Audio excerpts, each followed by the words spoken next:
two charges each equal to capital Q are placed at point A and B.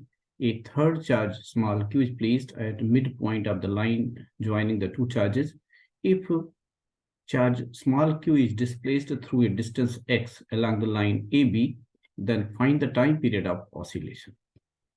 At point A, charge capital Q, at point B, charge capital Q, and at point C, which is midpoint of line joining the points A and B, charge small q is kept. Now this charge is displaced through distance x towards left.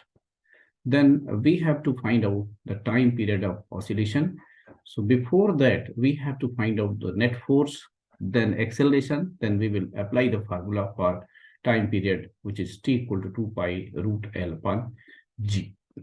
So let's find out the force on this charge. So this is closer. If this distance is L up to here, we can write distance AB as a small d, and half of d will be equal to L. So we can say that d equal to 2L. Now distance between charge capital Q and charge small q will be L minus x.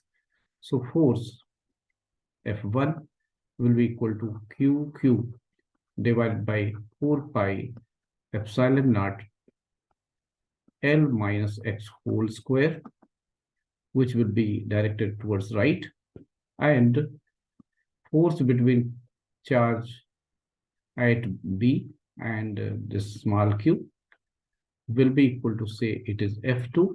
So it will be Q small q divided by 4 pi epsilon naught L plus x whole square, and it will be directed from B to A. These two forces are acting in opposite direction, and F1 is greater than F2. So net force will be F, which will be difference of F1 and F2.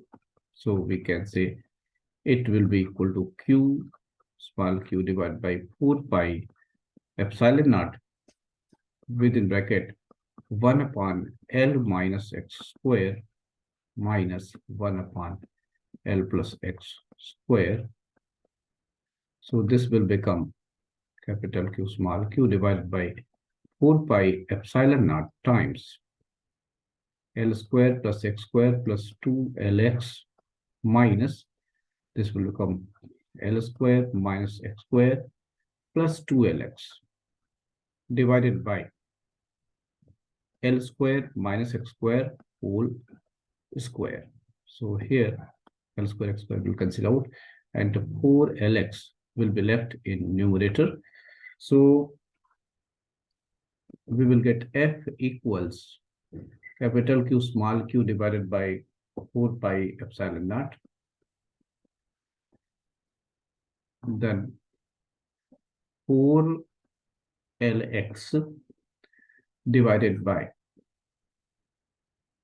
this will become L square minus x square whole square.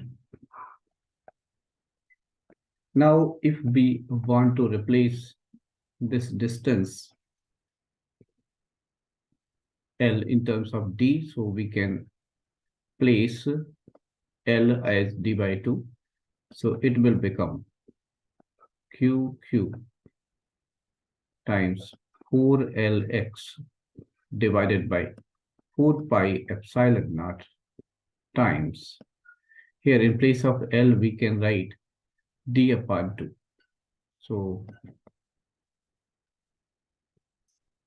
it will be d upon 2 times x divided by 4 pi epsilon naught L square minus x square. Here in place of L we are going to write d upon 2, so it will be d square by 4 minus x square whole square.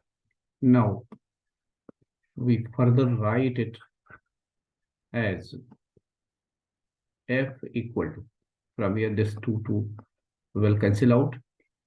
So capital Q small q times 2dx divided by 4 pi epsilon naught times.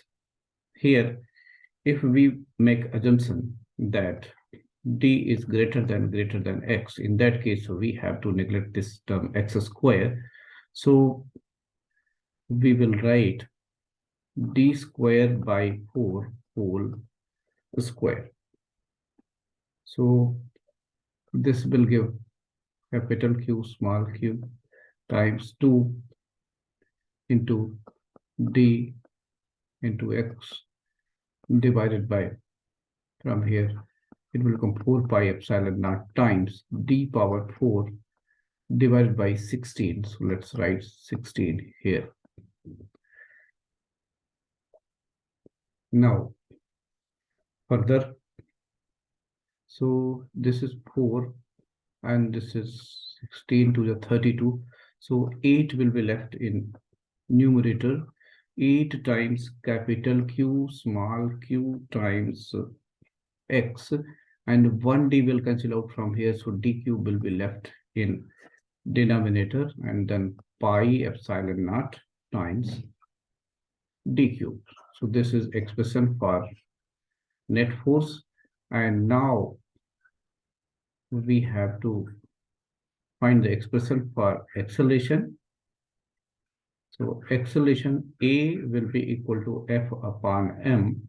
So A is F upon M, which will be equal to 8 times capital Q small q x divided by pi epsilon naught d cube times M.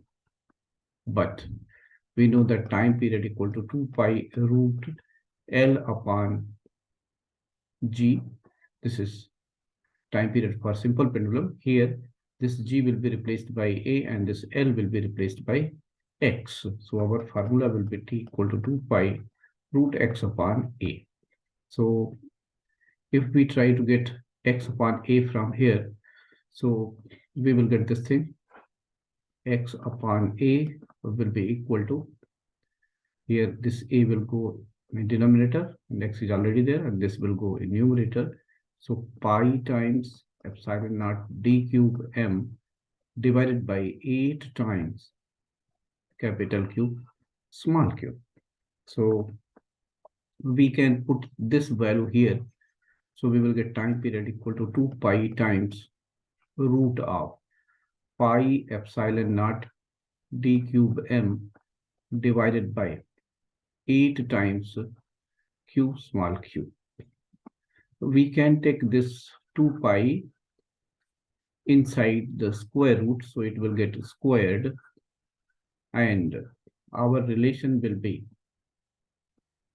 T equals 4 pi square times pi epsilon naught times d cube times M divided by 8 times capital Q small q under root. Or we can say that it will become pi cube epsilon naught M d cube divided by twice of capital Q small q, which is our answer. Thank you for watching.